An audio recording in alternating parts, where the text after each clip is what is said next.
আসসালামু আলাইকুম, কেমন আছেন সবাই? এখানে বানাতে ৩ কেজি চাউলের মোরগ পোলাও। মোরগ কষানো শেষ, সাথে মাছ ভাজা আছে, মাছও ভাজতেছি। মোরগ কষানো শেষ, এখন পানি ঢেলে দেন। পানি ঢালাও শেষ, এখন বয়েলিং আইলে চাউল ঢেলে দেন। ৩ কেজি চাউলের সাথে ৬ কেজি পানি। চাউল আর পানি একসাথে হয়ে গেছে, এখন চুলার আঁচ কমায় দেন। কমানোর পরে ১৫ মিনিট লেগে দম দিয়ে দিলাম।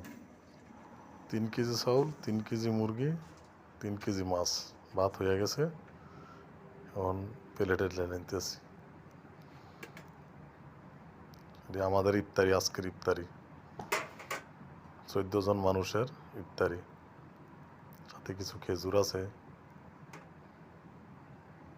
ভালো থাকবেন সবাই।